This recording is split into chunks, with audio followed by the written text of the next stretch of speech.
नमस्कार दोस्तों, मैं हूं दिलजीत और आप देख रहे हैं एक्स्ट्रा न्यूज लाइव। भारत में अंतरिक्ष की दुनिया में भारत कल एक इतिहास कायम करने वाला है। इसरो का चंद्रयान 3 कल चांद पर उतरने वाला है और इसके साथ ही वो इतिहास कायम करेगा और पूरे देश भर की निगाह चंद्रयान 3 की सॉफ्ट लैंडिंग पर टिकी हुई है। इसके साथ ही देश भर के लोग भी चंद्रयान 3 के लैंडिंग पर अपनी नजर टिकाए हुए हैं और सभी लोग धड़कन दिल को थामे हुए बैठे हैं। बस आज रात तक का इंतजार है और जितना इंतजार देश भर के लोग कर रहे हैं और तमाम पूरे देश भर के वैज्ञानिक लगे हुए हैं और सबकी निगाहें चंद्रयान 3 पर है। और इसरो की अगर हम बात करें तो आज रात भर, आज का जो रात है उनके लिए बहुत लंबी रात होने वाली है, क्योंकि आखिरी वो वक्त होगा जब चंद्रयान 3 चांद पर उतरेगा और उससे पहले सब कुछ ठीक रहे, इसके लिए भी इसरो की निगाह चंद्रयान 3 पर है और उसके साथ ही पूरे देश और दुनिया की निगाह इसरो के वैज्ञानिकों के ऊपर है कि क्या कुछ रहेगा और किस तरीके से ये लैंडिंग होगा।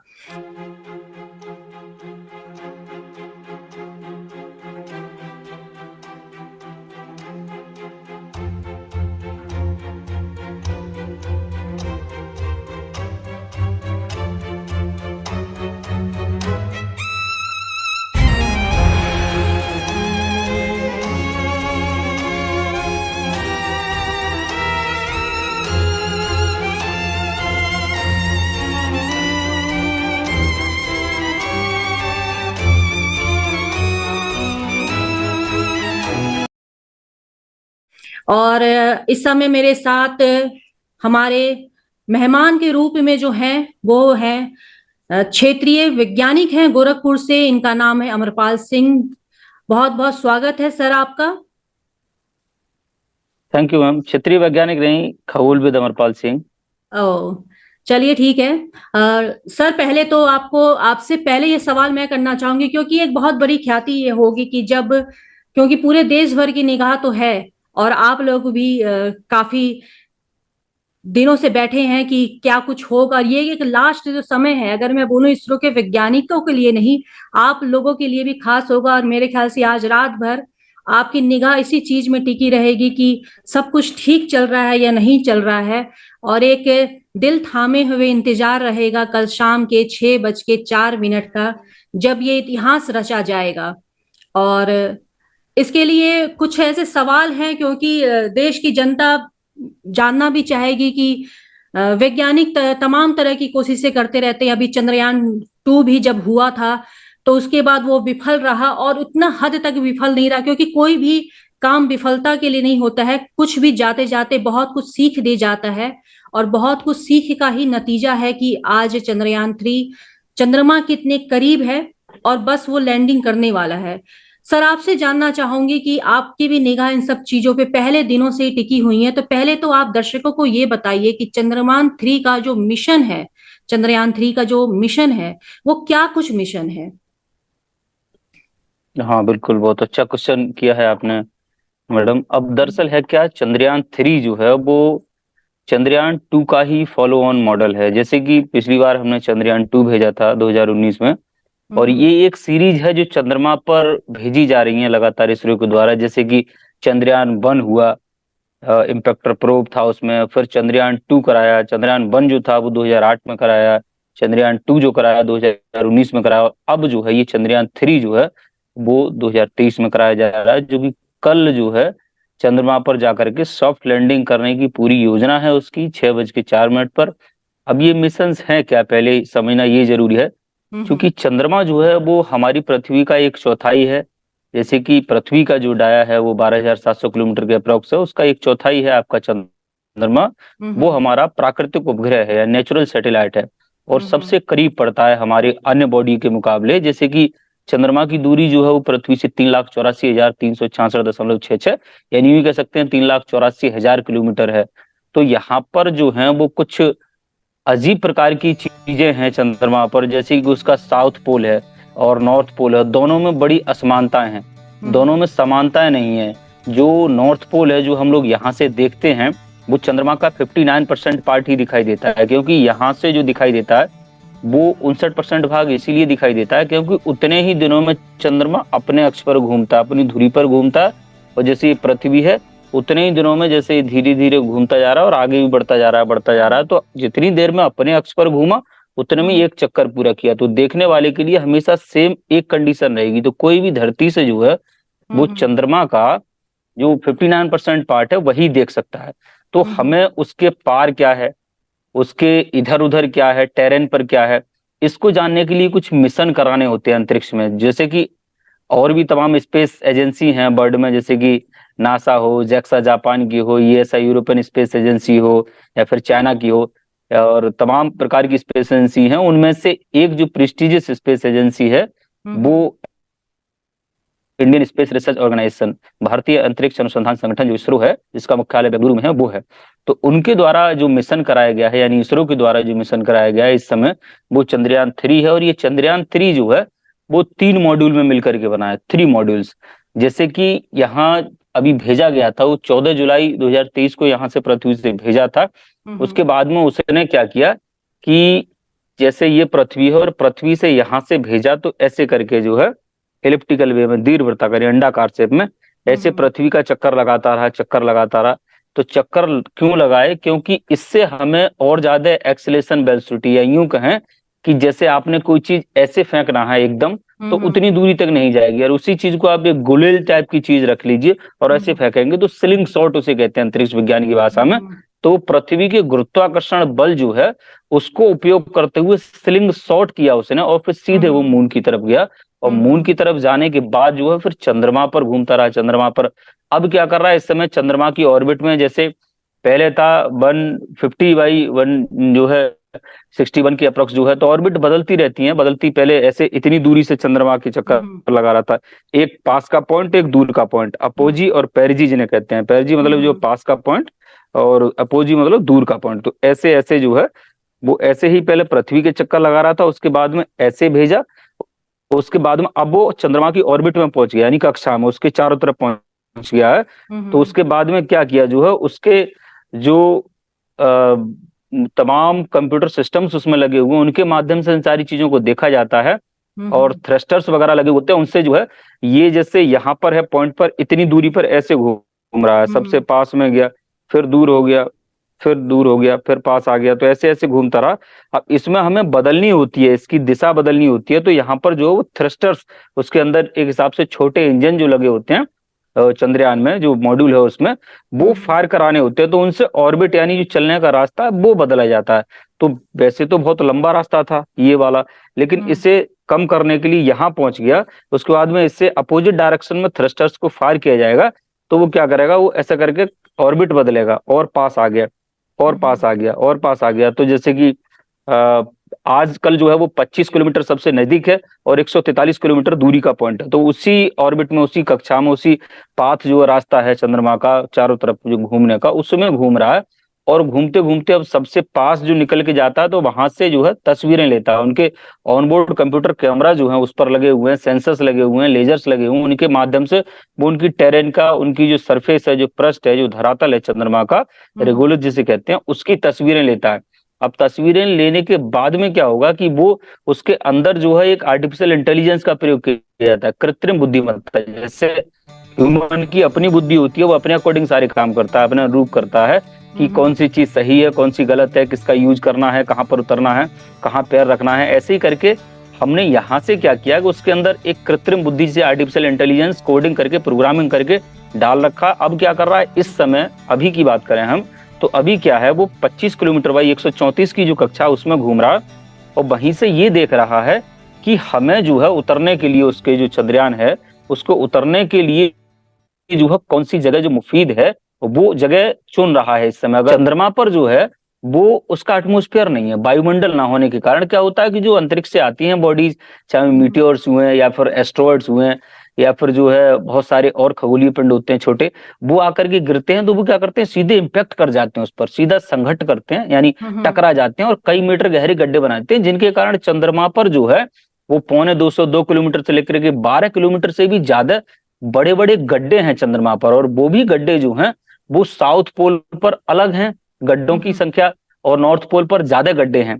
तो इसरो ने देखा है कि जो अब तक मिशन हुए हैं, चाइना ने मिशन कराया अपना, रशिया ने मिशन कराया, यूएसए ने मिशन कराया, यूनाइटेड स्टेट ऑफ अमेरिका ने, तो उन्होंने जो उसका एक प्लेन सरफेस वाली जगह है, यानी जो है इक्वेटर के पास में ऐसे जो प्लेन सरफेस है वहां पर उतारे हैं अपने जो लैंडर हैं, रोवर हैं, वहां पर उतार के उन्होंने अपना टेक्नोलॉजिकल डेमोन्स्ट्रेशन किया है।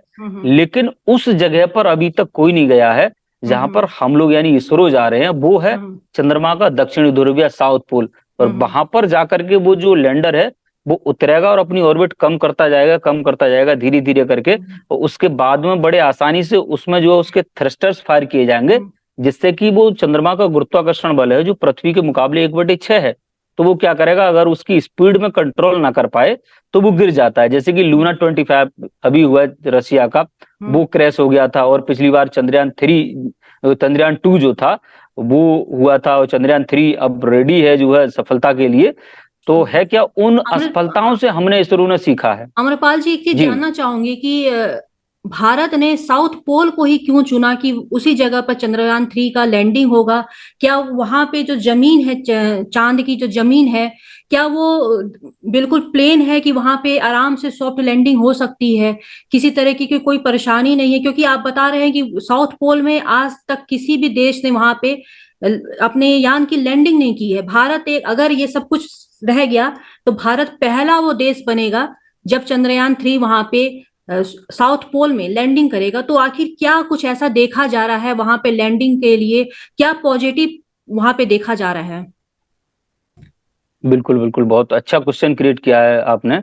दरअसल है क्या, साउथ पोल ही क्यों, why south pole only, the question is rise here. प्रश्न उठना स्वाभाविक है, दिमाग में क्वेश्चन आना भी चाहिए।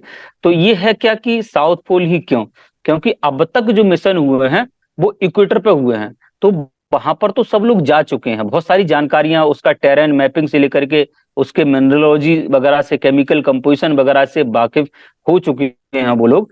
लेकिन साउथ पोल पर अभी तक कोई नहीं गया है, तो हम वहां पर जाने की कोशिश कर रहे हैं जहां पर कोई नहीं गया है, जिसका विशेष डाटा जो है किसी के पास में नहीं है, जो सामने से टच करके जो डेटा को देखेगी मशीन्स वगैरह, वो डेटा किसी के पास नहीं है। और वहां पर जो है हो सकता है कि पानी के विशाल भंडार हों, पोल्स पर जो है, कैप्स पर उसके पानी की विशाल भंडार होने की संभावनाएं पूरी हैं, क्योंकि पिछले 4.5 अरब साल पहले से वहां पर जो गड्ढे बने हुए हैं, उन गड्ढों में सूर्य का प्रकाश, जैसे कि यहाँ पर अगर कुआं वगैरह होते हैं, बैल वगैरह, जैसे कि कोई गड्ढा होता है गहरा, तो उनमें सीधी लाइट नहीं पड़ पाती है, वो स्लांटिंग लाइट जब आती है तो उनके नीचे कुछ नमी बनी रह जाती है, कुछ मॉइस्चर जैसी बनी रह जाती है। और जिस जगह पर चंद्रमा पर, जहां पर जो है पिछले 4.5 अरब साल पहले से लाइट ना पड़ी हो, तो वहां पर ये संभावना व्यक्त की जा रही है। जैसे कि पिछली बार 2008 में मिशन चंद्रयान 1 ने जो है वो पानी की खोज की थी चंद्रमा पर, उसके बाद में और भी कई देशों के मिशन हुए, उन्होंने इसका कंफर्मेशन किया, और ये सारा डेटा जो है बर्ड कम्युनिटी में, बर्ड साइंटिफिक कम्युनिटी जो है उसके पास है, विश्व वैज्ञानिक समुदाय में सब लोगों के पास है। अब ऐसे ही देख रहे हैं कि वहां पर जो है वो रोशनी न जाने के कारण जो है वहां पर पानी के अपार भंडार हो सकते हैं, और वहां की सतह में लगातार सूर्य का प्रकाश जो है, और जो प्लेन सरफेस है वहां पर लगातार सूर्य की लाइट पड़ी रहती है, तो उसके कारण उस मिट्टी में जो सूर्य की रोशनी है टकराने के कारण कुछ केमिकल कंपोजिशन में चेंजेस आते हैं, कुछ अजीब प्रकार के केमिकल्स वहां पर बनना शुरू हो जाते हैं, जैसे कि हीलियम 3 वगैरह हुआ, और जैसे कि बहुत सारे मिनरल्स होते हैं, मैग्नीशियम, पोटेशियम, कैल्शियम, सल्फर, लोहा, और जो है विभिन्न प्रकार के जो मटेरियल्स होते हैं वो भी वहां पर बनना शुरू हो जाते हैं। तो जैसे उनमें से एक हीलियम 3 के ले लीजिए, मान लीजिए, तो वो भविष्य के ईंधन के तौर पर देखा जा रहा है। अगर वहां पर उसके विशाल भंडार मिलते हैं तो वो जो है बहुत महंगी धातु के तौर पर कह सकते हैं, या फिर यूं कह सकते हैं वो फ्यूचर फ्यूल के तौर पर देखा जाएगा। और फिर दूसरी बात हुई कि चंद्रमा को जो है वो ऑब्जर्व करने के बाद में वहां पर बेस स्टेशन वगैरह भी बना करके तैयार किए जा सकते हैं। अगर पानी की मात्रा अपार भंडार वहां पर चंद्रयान 3 को मिलते हैं, तो उसका उपयोग हम जो है स्पेस शटल में रिफ्यूलिंग करने में, और विभिन्न प्रकार के, जैसे H2O है तो हाइड्रोजन के 2 मॉलिक्यूल और ऑक्सीजन का 1 मॉलिक्यूल मिलकर के जो है वो एक्वा या पानी जिसे वाटर कहते हैं वो बनाते हैं। तो उनके माध्यम से हम लोग जो है वो ईंधन के तौर पर जो रॉकेट का फ्यूल होता है उसको भी जनरेट कर सकते हैं वहां पर, और तमाम केमिकल्स मिलेंगे। तो भविष्य के खजाने के तौर पर भी वहां पर देखा जा रहा है बहुत सारी चीजें अनोखी वहां पर प्राप्त हो सकती हैं जो अब तक किसी को प्राप्त नहीं हुई, और वहां पर बेस स्टेशन बनाने की योजनाएं चल रही हैं कि जैसे कि अगर हमें कहीं दूर जाना है, जैसे कि अगर आपको यहाँ से मुंबई जाना हो तो आपकी गाड़ी में पेट्रोल और डीजल जो भी यूज करते हैं उसका आप रिफिलिंग कराएंगे, फिलिंग स्टेशन पर जाते हैं, वहां पर फ्रेश वगैरह करते हैं अपनी गाड़ी के लिए, और उसके बाद में फिर वहां से फिर यान या अपना जो कोई वाहन होता है उसे लेकर के जाते हैं।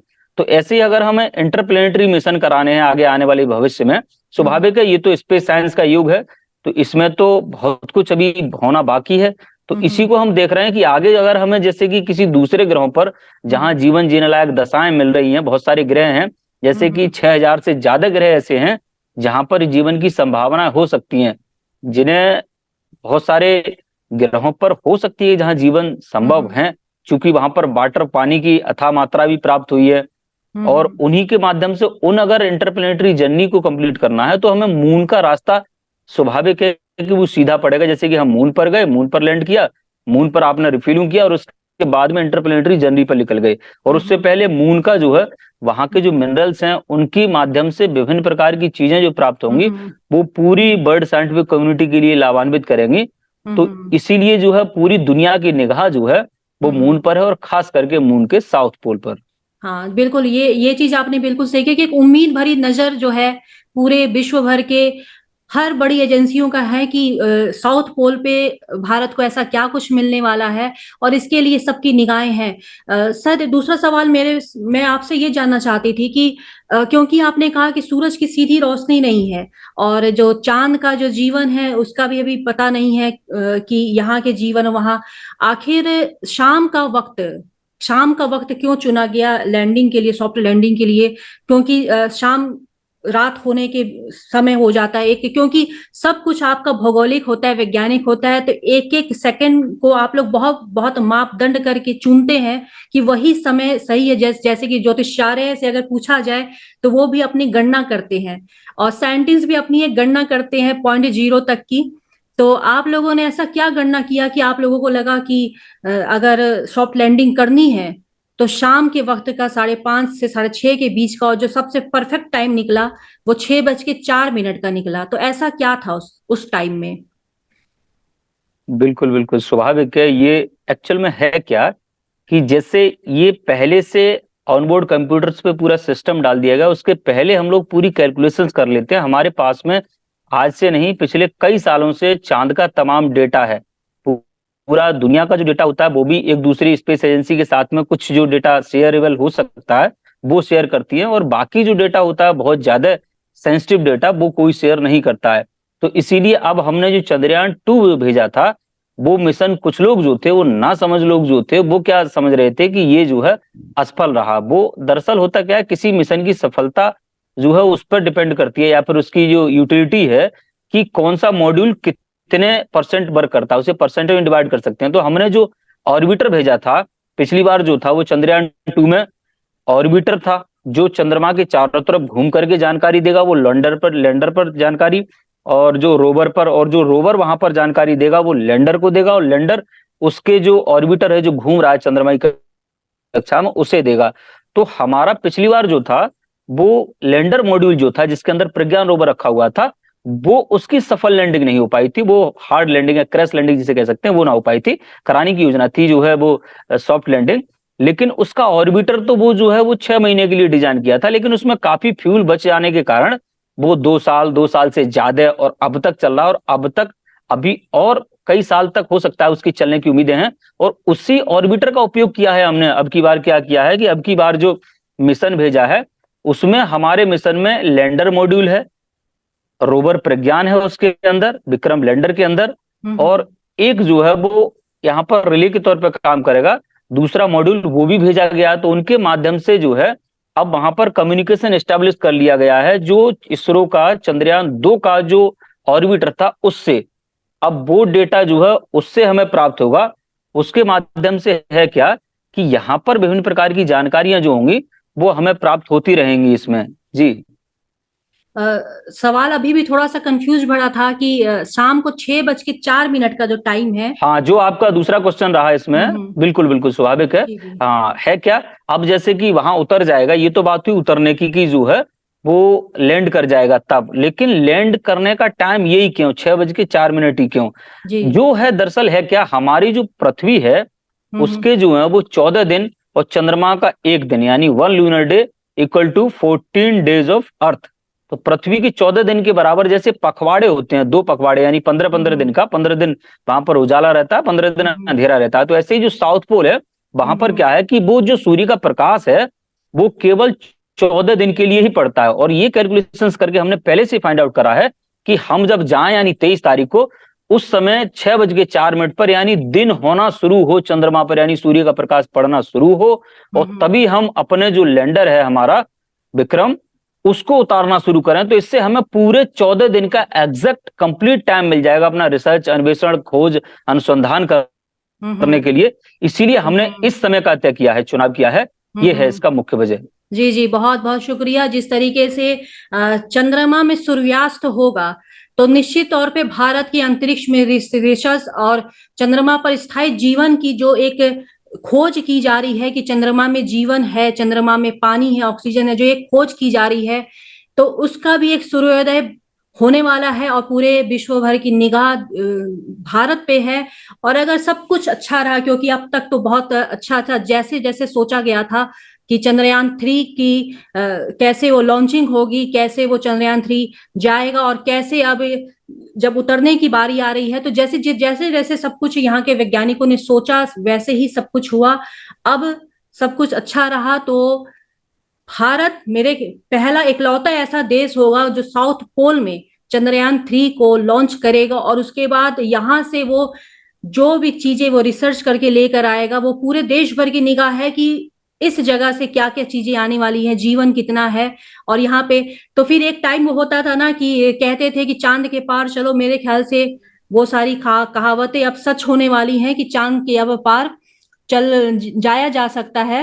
और जिस तरीके से ये सारी चीजें हो रही हैं तो वो दिन दूर नहीं कि अब चांद के पार भी लोग जाएंगे। निश्चित तौर पे वैज्ञानिकों की खोज चल रही है। तो बहुत बहुत शुक्रिया आपका अम्रपाल जी कि आपने साधारण शब्दों में इतने अच्छे से आपने समझा दिया कि अगर किसी को भी कोई वैज्ञानिक के क्षेत्र में नहीं है, साइंस के क्षेत्र में नहीं है, तो भी बहुत आराम से अच्छे से समझ सकता है। और ये कोशिश हमारे तरफ से भी की जाती है कि दर्शकों को सारी चीजें समझ में आ जाए, और जिस तरीके से देश भर की निगाह है हमारी भी निगाह रहेगी, और हम इस चीज को देखते रहेंगे कि किस तरीके से ये लैंडिंग करता है और किस तरीके से क्या कुछ होता है। कोशिश करेंगे कि हम आगे भी इस प्रोग्राम को निरंतर लेके चल पाएं। और आपका बहुत बहुत शुक्रिया। नमस्कार। पूर्वांचल में क्वालिटी एजुकेशन और एक्सीलेंट प्लेसमेंट के लिए राष्ट्रीय और अंतर्राष्ट्रीय पुरस्कारों से सम्मानित KIPM गीडा गोरखपुर।